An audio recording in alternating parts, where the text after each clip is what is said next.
और अगर आपको इस पे ईमान हो कि मैंने अल्लाह को जवाब देना है तो आपसे ऐसे काम नहीं होते। आपका ये ईमान अगर हो तो। पर अगर आप सिर्फ मुंह से कहने वाले हैं और अंदर से ना मानते हो तो ये मुनाफिकत होती है। दूसरी मिसाल, वो भी मेरे बहुत पुराने लोग, बाबा के दौर के,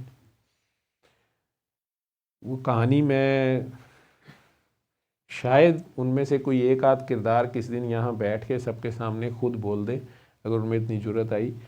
वो कहानी कुछ थोड़ी सी शर्मनाक भी है लेकिन खौफनाक है। मुझे किसी बड़े का कॉल याद आ गया कि अगर बाप या भाई ज़ना करें तो बेटी और बहन को खमियाजा भुगतना पड़ता है। ये कर्ज जो है वो लौटाना पड़ता है।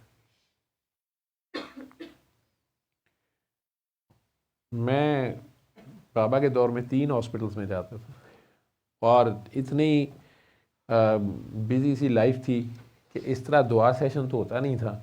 हाँ, बाबा जी बुला लें तो फिर जहाँ बाबा जी बैठे हैं वहीं बैठ जाता था। अदरवाइज़ जिस हॉस्पिटल में हूँ वहीं पे दुआ करा आ रहा होता था, और अगर कोई पुराने लोग आ जाएं तो वो वहीं मिलने आ जाते थे, या जिसको दुआ कराई होती थी जिस हॉस्पिटल में जो मिला होता था वो वहीं पे मुझे ढूंढ लेता था या पकड़ लेता था कि इस हॉस्पिटल में सोशल सिक्योरिटी में डॉक्टर साहब कार्डियक सर्जरी में बैठे होते हैं, इस दिन डॉक्टर साहब यहाँ होते हैं, बुध को यहाँ पकड़े जा सकते हैं 2 बजे के बाद, इतवार की रात सारी इधर ही होते हैं, जुमे की रात जनरल हॉस्पिटल की इमरजेंसी में पकड़े जाएंगे, इत्तेफाक हॉस्पिटल में हर इवनिंग पे पकड़े जाएंगे सिवाय एक बुध के। वो मुझे ट्रेस करना इजी होता था, आते भी थे लोग तो कुछ रेगुलर आने वाले हो गए। अब्दुल्ला इधर आ जाओ मेरे पास। तो भाई आप कराची से वापस आ गए? क्या भाई पीछे हो जाओ, उसको जगह दे दो काके को अब्दुल्ला। तो ये फैमिली मेरे पास आती थी, ये दुआ के लिए मेरे पास आए। लेके आने वाला मर्द था, हॉस्पिटल में किसी पेशेंट के साथ आया, यंग मैन था, और उसने जो है कुछ दिन के बाद सूरा रहमान का मैसेज मैंने उस पेशेंट को दिया था। सूटेड बूटेड अमीर आदमी लगता था, लाहौर में उस वक्त सबसे बड़ा प्राइवेट हॉस्पिटल एक ही था, वहीं सारे आते थे। वो एक दिन अपनी मिसेस को ले आया, मुझे कहने लगा जी ये इनकी रिपोर्ट्स हैं, आप क्या कहते हैं अगर हम लोग सूरह रहमान सुने और ये वो। बहरहाल उनकी रिपोर्ट्स जो थी उससे मुझे पता चला कि उनकी शादी को कुछ 6-7 साल हो चुके थे और बेबी नहीं था। तो उसकी रीज़न ये थी कि वो ख़ातून जो थी उनकी बाय बर्थ पैदाइशी तौर पे उनके पेट में यूट्रस और ओवरीज डेवलप नहीं हुई हुई थी, ये बिल्कुल फ्रीज़ हो गई हुई थी। मैंने कम औरतों के माथे पे मेहराब देखा है, उस जवानी में 30 साल की उम्र में उस बीबी के माथे पे मेहराब था। मैंने सूरह रहमान का बता दिया, वो थोड़ा हंसता भी रहा और मुझे कहता रहा कि डॉक्टर साहब हम यूके से हुए हैं, हम यूएसए से हुए हैं, आप समझते हैं हमें अल्लाह इनकी औलाद हो जाएगी। मुझे 1-2 बार थोड़ा सा पिंच भी किया कि इस बंदे का स्टाइल जो है वो टॉन्टिंग है, ये मुझे टॉन्ट कर रहा है या बीवी को कर रहा है बेचारी को। बंदी बहुत, वो निगाह नहीं उनकी तरफ उठती थी और उन्होंने मैसेज पूरा सुना। मैंने आखिर में से एक ही बात कही कि अल्लाह ताला कोई तो सूरत निकालेंगे, आप आए हैं बस, मैं तो ये मैसेज दे सकता हूँ, आप कर लें। उनके साथ बात इसलिए बढ़ी कि वो खातून जो थी उन्होंने 1 हफ़्ता सुनने के बाद, कुछ अरसे के बाद जब वो दोबारा आए, उन्होंने स्ट्रेट फॉरवर्ड मुझे कहा कि डॉक्टर साहब मैं इनकी दोबारा शादी कराना चाहती हूँ। मैंने कहा जी आप करा लें, मैंने सूरह रहमान सुनी है, मैं अल्लाह की रज़ा में राज़ी हूँ, लेकिन मैं ये भी चाहती हूँ, मैंने इनसे बात की है, वो अपने खामन से, यंग लड़का था, मैं ये चाहती हूँ कि ये दोबारा शादी करें, मैं ख़ुद अपनी खुशी से लाना चाहती हूँ। हाँ, ये मैं ज़रूर चाहूँगी इनसे भी और उस बच्ची से भी मैं बात करूँगी कि अगर वो मुझे बर्दाश्त करे हम इकट्ठे रह लेंगे। वैसे तो ये हमें अलहदा भी रख सकते हैं, अगर वो लड़की अलहदा कहेगी तो अलहदा रह लेंगे, लेकिन ये इन पे डिपेंड करता है। बंदा वो बहुत अमीर था, मुझे नहीं पता था उसका क्या कारोबार था या नहीं था, लेकिन मैंने खामोशी इख्तियार की। मैं कि जी ये आपका अपना फ़ैसला, ये आपके आपस के फ़ैसले हैं। वो साहब वैसे मुझे नज़र आए कि वो खुश थे बड़े, सूरह रहमान की बरक़ात से। उसके बाद भी वो 2-3 बार आई, अपने मियाँ के साथ आई, लेकिन वो कोई ना कोई केस लेके आ गई कि ये मैंने फ़लाँ को दुआ कराई है, फ़लाँ को दुआ, और उनके रिज़ल्ट्स बहुत ज़बरदस्त थे। ये जो नेक लोग, इबादत गुज़ार लोग, अल्लाह के साथ जो बड़े करीब होते हैं, ये वाकई दुआएं कराएं, उनके रिज़ल्ट्स बहुत ज़बरदस्त होते हैं। तो कुछ जो उनके लिए नई चीज़ें थी वो आके मुझे पूछती थी, मैं आगे से कभी अपनी समझ के मुताबिक और कभी बाबा जी को।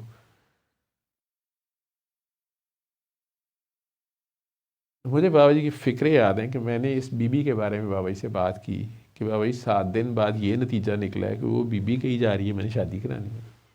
तो बड़ा हंस के, मुझे याद, भाटी वाले घर में बाबा जी थे, तो मुझे हंस के एक लफ्ज़ में याद है, मुझे कहते हैं कि ये तुम्हारा अच्छा स्टडी केस बनेगा, चलो देखो।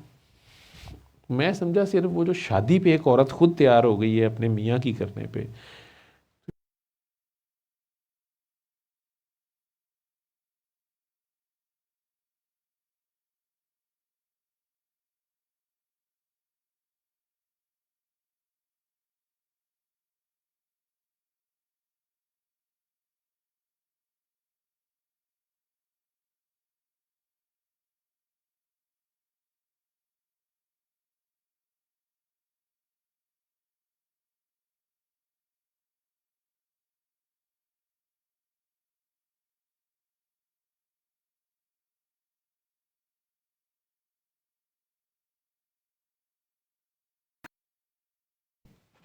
आ गई जी, आ गई या फेसबुक पे हो? हाँ अब हो गया। तो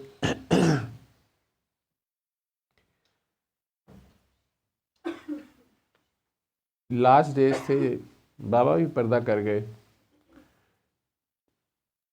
जब एक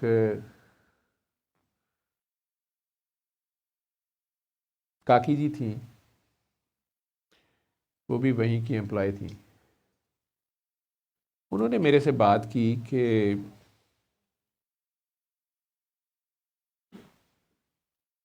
सर आपने मुझे 1-2 बार डांटा है, मुझे आपसे शर्म आती है, मेरा ये बैकग्राउंड है, मैंने ये प्रोफेशन इसलिए चूज़ किया था कि इस गंद से निकलूं, मेरी माँ मेरे से ये काम ना कराए। लेकिन यहीं की ट्रेनिंग के दौरान मुझे इधर ही जाना पड़ा, और मेरी वीकनेस कह लें, पैसे की मजबूरी कह लें, मैं वाकई गलत थी। लेकिन मैं सच्चे दिल से तौबा करना चाहती हूँ। अगर कोई ऐसा आपको मिले जो मुझे कबूल कर ले मेरे पास समेत, तो मैं तौबा करना चाहती हूँ। मेरे साथ कभी भी किसी बंदी ने, मैंने किसी को 99% शक की हालत में भी देखा या पकड़ा, तो हॉस्पिटल में काम करते हुए कई बार आपके सामने अजीबोगरीब सीन आ जाता है। लेकिन इस तरह ओपनली एडमिट करना और फिर तौबा की ख्वाहिश का इजहार करना, और मैंने उसे सूरह रहमान सुनने को दोबारा अपने सामने का उस बंदी को एक बार सुनाई, दोबारा दुआ कराई, अली हक करा दिया।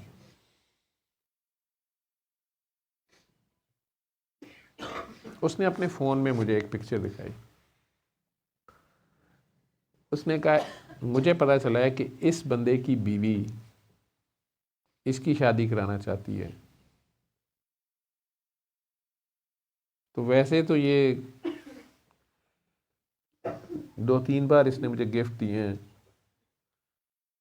तो अगर इसने करनी है, इसको मेरा पता है, मैं तौबा करती हूँ, इससे पूछें ये शादी कर ले। मैं तो हैरान हो गया। बहरहाल मैंने उन साहब से बात की कि एक बंदी है, वो तौबा करना चाहती है, कुछ गलत रास्ते पे है, तुमने शादी करनी है। मैंने उसे शो किया कि मुझे पता है तुम्हारा ये लिंक है, शादी कर लो। बड़े जज्बे से कहता है कि तौबा करेगी तो ठीक है। मैं क्या, आपने कभी ताना नहीं मारना उसको इस पास्ट का, लेकिन आपने करनी है शादी, आपकी औलाद नहीं है, बीवी आपकी विलेंग है।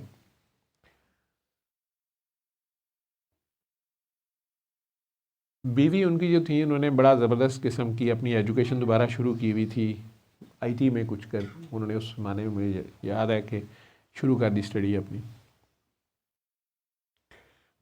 बात उन तक भी गई, वो भागी भागी मेरे पास आई।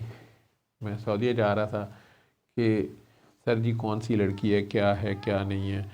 मैं तो बड़ी कोशिश की है, तो वो लोगों को जब पता चलता है मैं पहले से बैठी हुई हूँ, लोग कहते हैं या इसको डाइवोर्स दो, और या ये कह देता है कि नहीं मैंने नहीं करनी, अलहदा नहीं रखनी, ये नहीं करना, वो नहीं करना। इनकी ज़िद है कि इकट्ठी रहेंगी, हालांकि ये अफोर्ड कर सकते हैं। कुछ 3-4 घर थे उस बंदे के डिफेंस। कौन बंदी है? अब जब मैंने उस बंदे को उस बंदी का बताया तो उसका पहला लफ्ज़ था ए गश्ती। तो उनकी बीवी ने उसको डांट के कहा कि ये क्या तरीका है, जब वो तौबा करना चाह रही है, एक मजबूर औरत है, पता नहीं उसका क्या था मसला, क्या नहीं था, वो तौबा करना चाह रही है, तो आप ये लफ्ज़ बोल रहे हैं। और सर ने पहले कहा कि आप उसको कभी कुछ ताना नहीं देंगे, तो आप पिक्चर देखते साथ ऐसे कह रहे हैं। अब वो बेगम के सामने तो उसने नहीं कहा। कहता है सर मैं आपसे अलहदा बात करना चाहता हूँ। मैंने कहा अच्छा। मुझे कहता है कि सर जी मैं इस लड़की को बड़ी अच्छी तरह जानता हूँ, तो ये तो बड़ी फजूल करैक्टर की है। मैंने कहा वो तो तौबा कर रही है, लेकिन देखो गश्ती की शादी गश्ते से हो जाए, और अगर दोनों तौबा कर लें तो क्या ये बेहतर नहीं है कि अल्लाह तुम्हें भी तौबा की तौफीक दे रहा है। टैक्सी की शादी रिक्शे से ही हो सकती है ना, या साइकिल से हो सकती है, या ट्रक से हो सकती है, जहाज़ से हो सकती है, इंसान से तो नहीं हो सकती। तो ये लफ्ज़ जब मैंने बोले तो शर्मिंदा हो गया आगे से। मैंने कहा तुम क्या समझते हो मैं इस अस्पताल में हूँ, मुझे तो यहाँ की ईंट ईंट का पता है। तुम्हारी बीवी अल्लाह ने तुम्हें ऐसी दी हुई है, मैं हैरान हूँ। उसका ज़र्फ़ देखो, चलो उसमें है, अल्लाह ने उसकी कमी है जो भी है, लेकिन तुम जो कुछ कर रहे हो, मुझे पता है कि तुमने शादी करनी ही नहीं है। तुम इसी चीज़ का बहाना लगा के पता नहीं क्या कर रहे हो। बहरहाल वो जो मेरी कभी कभार गुस्सा चढ़ जाता है, मैं उसे सुना दी बेनुक्त, लेकिन वो रोना शुरू हो गया। और मुझे नहीं पता किस वजह से उसने कहा जी मैंने शादी करनी है। मैंने खैर काफ़ी उसे कहा कि तुम देख लो। वो तैयार हो गया, इनकी शादी हो गई, इकट्ठे रहना शुरू हो गए। मैं सऊदीया चला गया।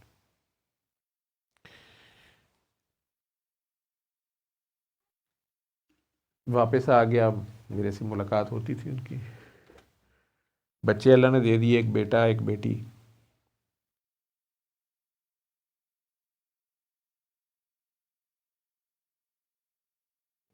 कुछ अरसा पहले बच्चा बच्ची, पहले तो बच्चे की मुझे शिकायत आई कि ये बहुत अच्छा पढ़ रहा था और वाकई उसके बड़े अच्छे रिजल्ट्स आ रहे थे, सारा कुछ था। तो ए लेवल्स में जाके आज से कुछ साल यानी साल 2 साल पहले वो अचानक परेशान आए माँ बाप दोनों के जी बच्चा जो है ये तो स्टडीज़ में बिल्कुल ही उड़ गया, ये हो गया वो हो गया, कमरे में बंद हो जाता है, अकेला रहता है, बात करना पसंद नहीं करता, गुस्सा खाता है, बदतमीज़ हो गया, ये हो गया वो हो गया। अब्बा जी का तो 99% शक था कि जादू है, और बड़ी अम्मी ने कराया जिन्होंने शादी कराई थी। और वो छोटी अम्मी को भी मना रहा था, लेकिन वो ये मानने पे तैयार नहीं थी, और वो ये कहती है ऐसी बिल्कुल कोई बात नहीं है। उन्होंने कहा कि ये लड़का सबसे ज़्यादा उससे ऑफेंड होता है, इसको तो कमरे में नहीं आने देता बड़ी अम्मी, और उसको देखते साथ चीखें मार के रोना शुरू कर देता है। तो ये उसी ने कुछ जादू किया होगा। हमारे बेटे पर।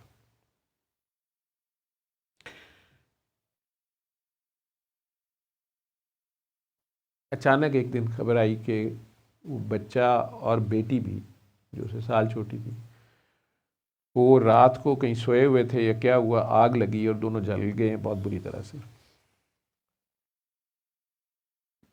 पता चला कि बेटी का भी ये एक साइड फेस और ये बॉडी की हाफ साइज टांग तक वो जली, और वो लड़के का भी लोअर हाफ जो था वो काफ़ी जल गया।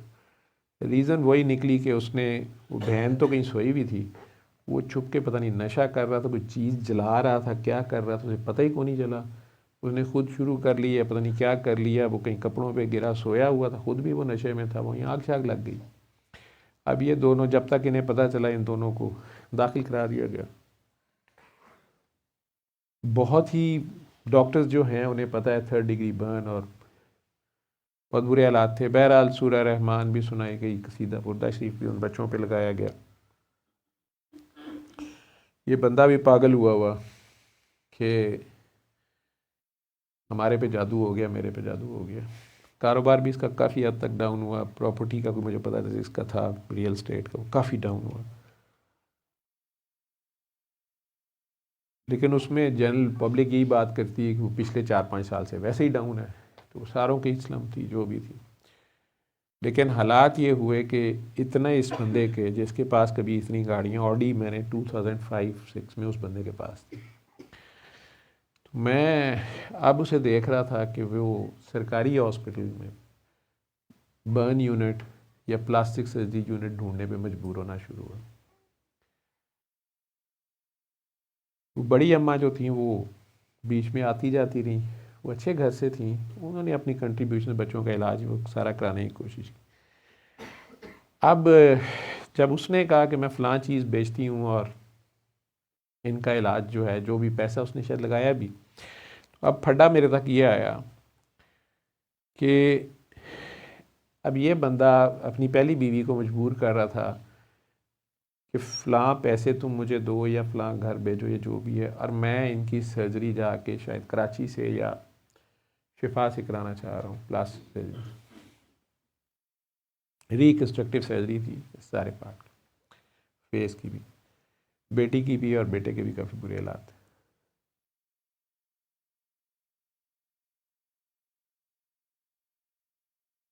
वरासत, मुनाफ़कत और ईमान, ये 3 लफ्ज़ हैं सारे खेल में।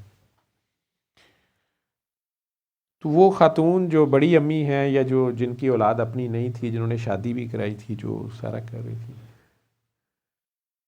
उन्होंने ज़िद पकड़ ली कि ये जो सरकारी अस्पताल का,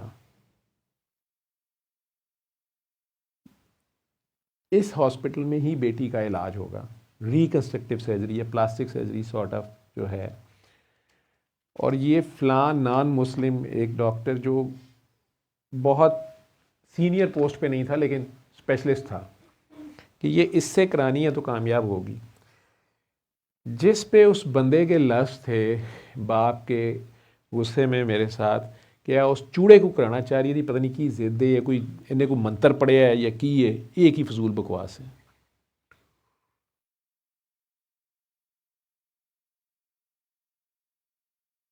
मुझे भी थोड़ी सी अजीब बात लगी कि ये डॉक्टर नहीं है, ये क्यों इंसिस्ट कर रही हैं कि उस प्लास्टिक सर्जन से ये सर्जरी होगी।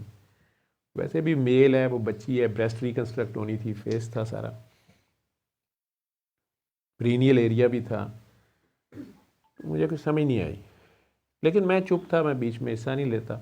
सूरह रहमान सुनवाएं अब या कसीदा सुनाएं या सुना, मैं उसी पे था। जब ये बात इस हद तक आ गई कि वो लड़ने मरने पे आ गया, तलाक की धमकियां देने पे आ गया या कुछ आ गया, तो मैं फिर वो खातून से मैंने खुद बात की कि ऐसी क्या बात है। मैंने कहा कि मैंने 20 साल 15, आज से भी 18-20 साल पहले उस बंदी के माथे पे मेहराब देखा था, और बहुत खूबसूरत तरीके से उसने अल्लाह के इस फैसले को, या जो भी उसकी किस्मत थी या जिस वजह से भी वो पैदाइशी तौर पे उसमें जो डिफेक्ट था या माँ बाप की गलती थी, जो भी था, उसको जिस ऑनरेबल तरीके से मैंने कभी उसके शिकवा नहीं गिले देखा था, अल्लाह की शुक्रगुजार बंदी पाई थी।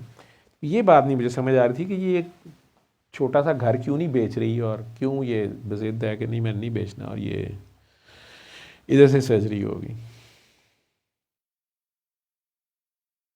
मेरे से मिली तो उन्होंने मुझे कहा कि डॉक्टर साहब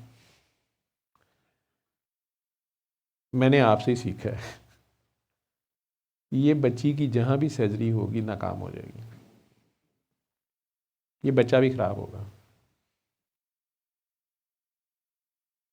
बड़े अजीब से अंदाज में उन्होंने कहा कि ये इसी चूड़े से होने दें।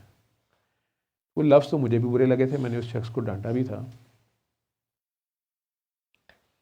मैंने कहा ये आप क्या कह रही, वजह बताएं। वो रोना शुरू हो गई। उन्होंने कहा डॉक्टर साहब, वो बीबी का नाम मेरे मुंह से निकलने लगा था, फॉर एग्ज़ाम्पल कोई नाम रख लेते हैं, तो उन्होंने कहा डॉक्टर साहब वो तो तौबा पे कायम रही है, लेकिन ये कभी नहीं रहा।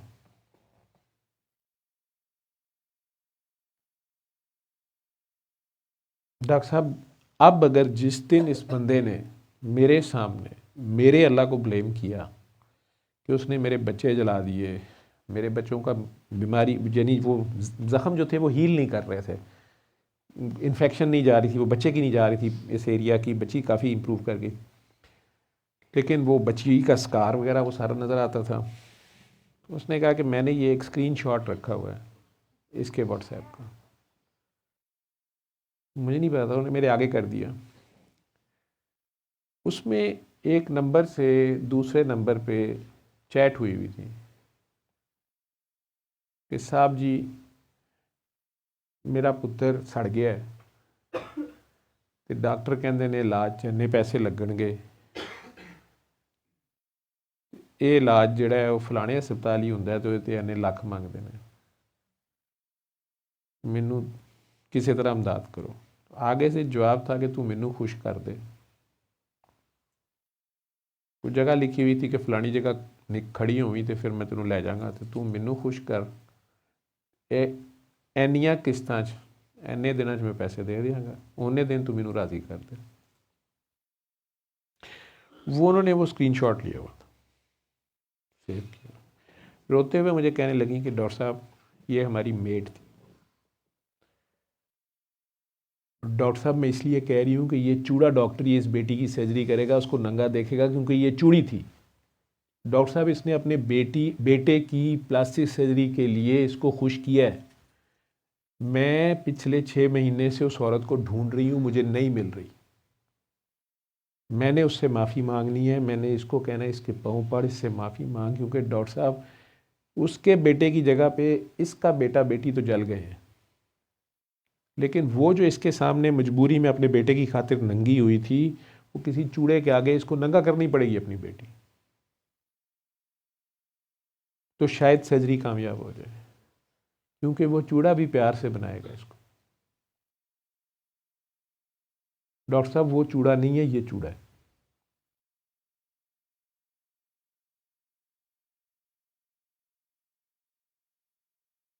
मुझे तो उसने कहा था कि आपकी बात मानती है डॉक्टर बाबा जी, कि ਤੁਹਾਨੂੰ बाबा जी कहती है ਤੁਸੀਂ ਇਹਨੂੰ ਕੋ ਘਰ बेच दे मेरी धी ਦਾ। मैं फलानी लेडी डॉक्टर को प्लास्टिक सर्जरी करानी है, मैं बाहर लै जाऊँगा, मैं यह करा देंगा, मैं दुबई लै जाऊँगा, मेरे को इस वे मुश्किल टाइम है, इनू मैं कह रहा वो घर बेच दे, ये कहती है वो चूड़ा डॉक्टर करे। मैं तो इस चक्कर में उसको बुलाया था कि उसने क्या ज़िद पकड़ ली है, अगर बच्ची की अच्छी सर्जरी हो जाएगी कहीं से जाके, मुझे तो नहीं पता था। और उसकी ज़िद थी कि मेरी बेटी की लेडी सर्जन ही करे, मेरी बेटी को लेडी मेल डॉक्टर ना देखे।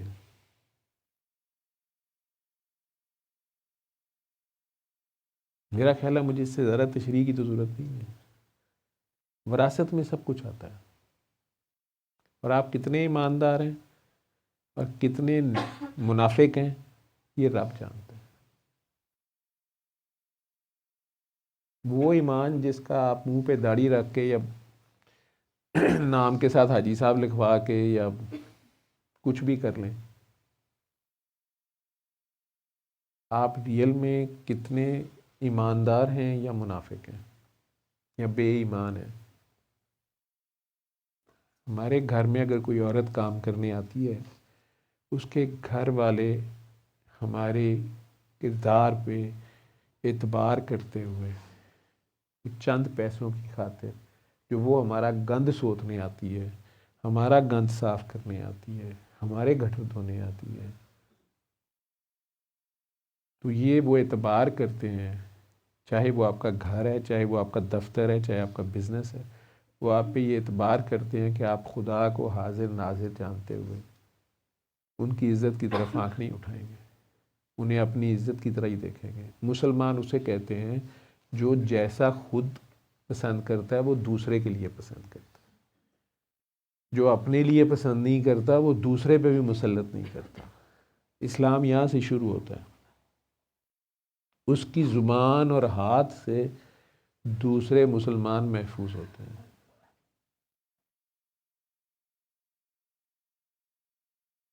मुझे नहीं पता आप लोगों को ये कहानी सुनानी जो है इसमें मुझे कितने व्यूज़ मिलने हैं, मैं कितना कहानीबाज हूँ, मेरा इसमें क्या फ़ायदा है। लेकिन मैं पिट रहा हूँ आप सबसे कि उसके कवानीन जो हैं वो अटल हैं। वो रहमान रहीम है, आपको बता रहा है कि मैं ऐसा हूँ तुम ऐसे करो, एवं ही नहीं, वो रहमान है और उसका बंदा रहीम है। वैसे उसका अपना नाम रहीम है लेकिन वो कह उठा उन्हें रहीम, उसका अपना नाम करीम है लेकिन वो कह उठा उन्हें करीम, उसका अपना नाम रऊफ़ है और वो कह उठे उन्हें रऊफ़। और उन्हीं को हमने फॉलो करना है, ना ये कि किसी की इज़्ज़त हमारे दरवाजे पे आई है हमने उस पर नज़र रखी हुई है, हम उसकी मदद करने के बहाने, उसे दुआ कराने के बहाने, उसे पैसे से इमदाद कराने के बहाने अगर उसकी इज़्ज़त से खिलवाड़ कर रहे हैं,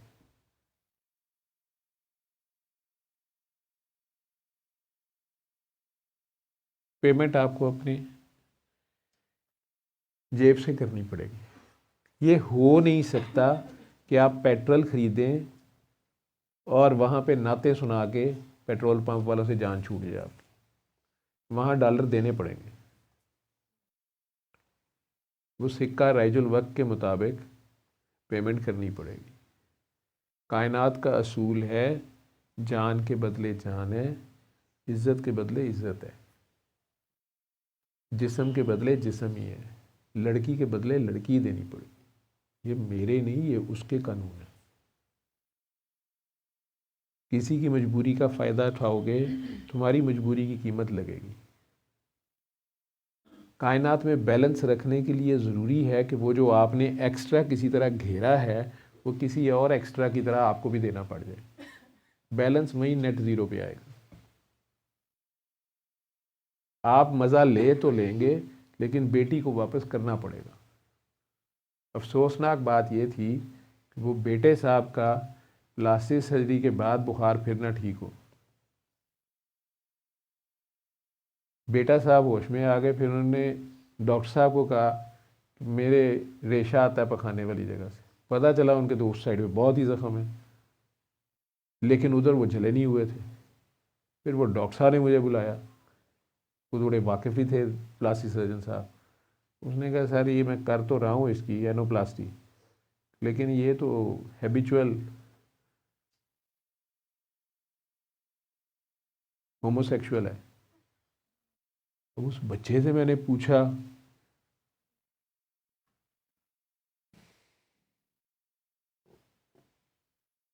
वो इतनी खौफनाक और फजूल बात है कि उस बच्चे का दोस्त भी वही ड्राइवर था जो उसके अब्बे का भी दोस्त था। मेरा दिल किया कि मैं उस बंदे को गोली मार दूँ, मुझे अगर एक बंदे को गोली मारने की इजाज़त तो उस बंदे को मार देता। अभी मैं ये गौर कर रहा हूँ कि वो बच्ची जिसने तौबा की थी किस चीज़ का खमियाजा भुगत रही है।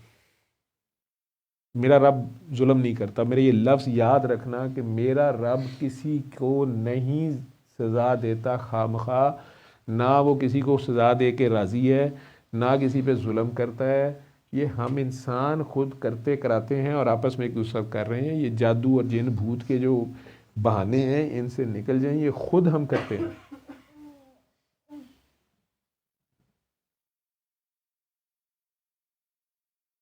मुझे नहीं पता आप लोगों को ये कहानी, क्योंकि बच्चियां बैठी हैं, छोटे भी बैठे हैं, बड़े, लेकिन ये सारे बालक ही हैं, इनको ज़रूरी पता होना चाहिए आगे ज़माना जिधर जा रहा है।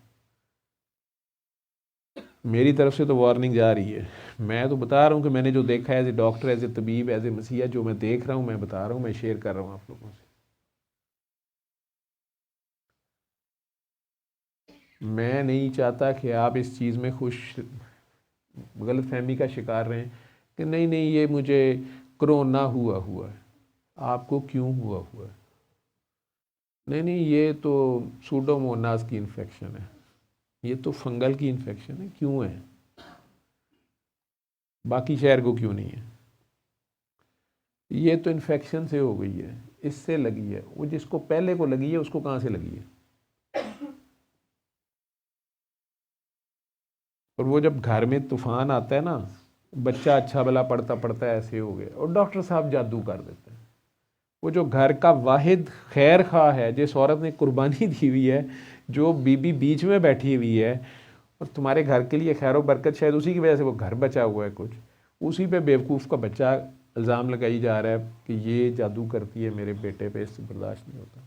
जो खुद ब्याह के लाई हुई है, ये एहसान फरामोशी की भी हद है।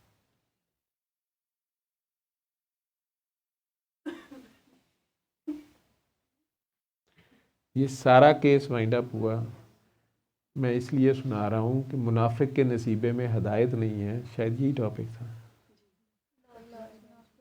ला इलाज है क्या? वो बच्चा भी ठीक हो गया, ज़ख्म ठीक हो गए, प्लास्टिक सर्जरी कामयाब हो गई, बेटी तो माशाल्लाह यूं क्विकली ठीक हुई, पता नहीं उसने क्या खराज दिया।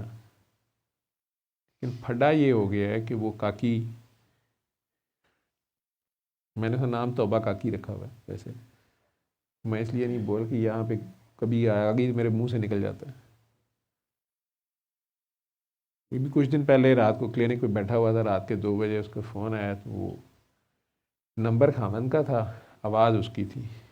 कह रही सर मुझे इससे तलाक लेके दें, जैसे कहीं अभी बोले। मैं क्लिनिक पे बैठा हूँ रात के 2 बजे, मैं क्या हो गया तुम्हें, क्या मसला है? रोई जा रही है, सर आपने मुझे कुछ नहीं कहना। इसे कहीं मुझे ठहरे, मैं सड़क पे गुजारा कर लूँगी सर, मैं उसी काम में वापस चली जाएंगी, इसे कहीं तलाक। अब उधर से वो तरले कर रहा है और सर जी एनू समझा हुआ था, दिमाग ख़राब हो गया है। वो सर जी थोड़े जे हालात बेहतर हुए ने, मैंने उन बीबी से दुआ कराई थी दोबारा कि इसको दुआ दो, इसको माफ़ करे। बेटी से कराई थी उसके, इसका कारोबार चलना शुरू हुआ थोड़ा सा। लेकिन अब उसकी वो जो बीवी हैं, जो असल बच्चों की माँ है, वो रात के 2 बजे कहीं मैं तलाक है। बड़ी मुश्किल से आखिरकार मैं, मेरे से बात तो करो। पता चला जी नई मेड के साथ बेगम ने फिर पकड़ लिया। अब वो बेचारी दूसरी ने पकड़ लिया। पकड़ा किस तरह? वो मेड ने बता दिया कि बाजी अपने बंदे नूं पटापा।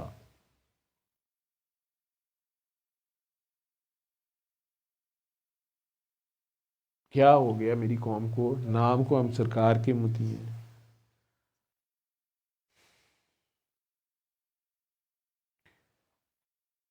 और वो बीबी को कहीं अपनी न्यूड्स भेजी हुई, उसने ला के बाजी के सामने रख देती हैं। वो ये रो रही कि मेरी बेटी भी पास थी, वो मेड ने आके मारी मुंह पे कि ये मुझे ये भेज रहा है और ये मुझे रेट बता रहा है, तो मुझे डिटाई से आके सिद्धांत निकाली जा रहा है। मुझे कह रहा है कि तुसी इनू को ना एक बारी माफ़ कर दे, फिर मैं कोई नहीं होने। इस तरह ना करे, बच्चे डिस्टर्ब हो जाएंगे, मार के साढ़े घर च खुशियाँ आई हैं। क्यों आती हैं खुशियाँ, क्यों चले जाती हैं?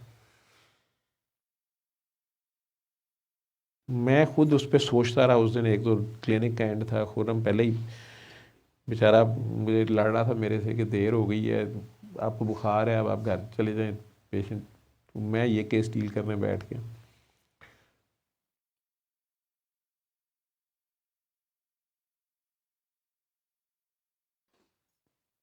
ये लास्ट ट्यूसडे की बात है। मैंने हालांकि ट्यूसडे को मैंने इसे लिख के भेज दिया कि इसमें तो टॉपिक जो है ना मैं अल्लाह से दिल में ये बातें कर रहा था, अपने आप से बातें कर कि या अल्लाह ये बंदा क्या है, इसको ये कहाँ 20-21 साल से ये इसने दुआ की हुई है और ये बाबा जी से भी मिला हुआ है, तो ये क्यों नहीं सुधर रहा।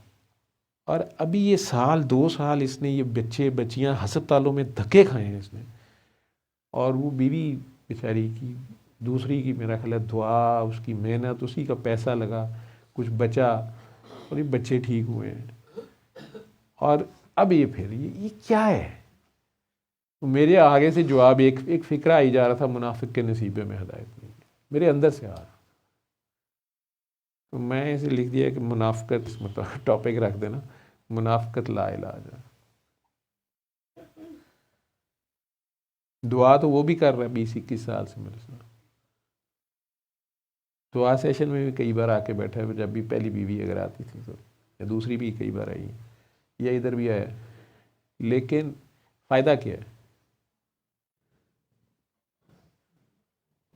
मैं कहीं हूँ तो भाग के मेरे गाड़ी का दरवाज़ा खोलता है, सर सर सर सर, फ़ायदा।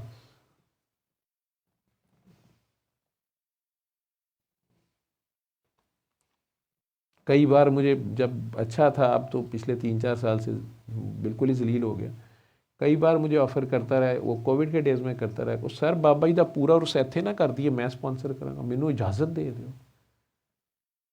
मैंने कहना कितना है ये बाबा जी के लिए। वो अल्लाह का शुक्र है कि वो मैं कभी इस काम में आता नहीं, मैं पैसे में गया। लेकिन मुझे नहीं समझ आई कि इतनी मार खा के भी, अपने बच्चों को भी सामने देख के,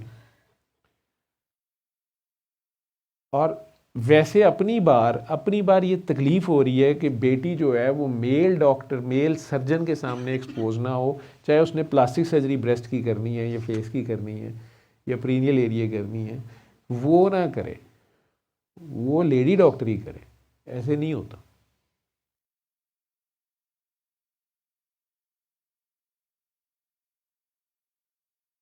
तो अल्लाह को ब्लेम कर देना फटाफट, ओ जी अल्लाह दी मर्ज़ी, शैतान पे डाल देना,